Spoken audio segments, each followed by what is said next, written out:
ലാ തുൽഹിക്കും അംവാലുക്കും വലാ ഔലാദുക്കും അൻ ദിക്രില്ലാഹ്. എന്റെ ശബ്ദം ശവിക്കുന്ന ഉമ്മമാരെ, മക്കളെ ശുശ്രൂഷിച്ചിട്ട് പോറ്റി വളർത്തിയിട്ട് മുല കൊടുത്തിട്ട് അവരെ പരിചരിച്ചിട്ട് കുളിപ്പിക്കാൻ നിന്നിട്ട് കേൾക്കാൻ നിന്നിട്ട് നിസ്കാരം മാറിപ്പോകരുത്. കുട്ടികളെങ്ങനെ പരിചരിച്ചിട്ട് അസ്റുവാൻ കൊടുത്തു എന്ന് പറഞ്ഞു പോകരുത്. കുട്ടികൾ എത്ര അള്ളാഹു ചെറിയ മക്കളെ തന്നാലും പോറ്റി വളർത്തുന്നതിന് നിങ്ങൾക്ക് വലിയ പ്രതിഫലം അള്ളാഹു തരുന്നുണ്ട്. 2 വർഷക്കാലം നിങ്ങൾ ആ പോറ്റി വളർത്തുന്ന പ്രതിഫലം മുഴുവനായും ഭർത്താവിന് കിട്ടൂല. വിഷമിക്കുന്നതുകൊണ്ട് കിട്ടൂല തന്നെ. എങ്ങനെ നമുക്ക് മുല കൊടുക്കാൻ കഴിയും? ഇതാ പീ ചോദിക്കുന്നത്. നമുക്ക് അവര് പോറ്റും പോലെ പോറ്റി വളർത്താൻ കഴിയും.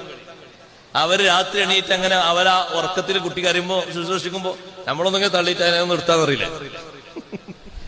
ആ 2 വർഷക്കാലത്തുള്ള ആ ശുശ്രൂഷക്ക് പ്രത്യേകം സഹോദരിമാർക്ക് അള്ളാഹു പ്രതിഫലം തരുന്നുണ്ട്. പക്ഷേ ആ പരിചരണത്തിൽ ഒരിക്കൽ പോലും ഞാൻ എന്റെ കുട്ടിയെ ശുശ്രൂഷിച്ചിട്ട് എന്റെ ളുഹ്റങ്ങ് പോയി എന്ന് പറയരുത്, എന്റെ അസ്ർ നഷ്ടപ്പെട്ടു എന്ന് പറയരുത്, എന്റെ സുബ്ഹി പോയി എന്ന് പറയരുത്. വലാ ഔലാദുക്കും അൻ ദിക്രില്ലാഹ്.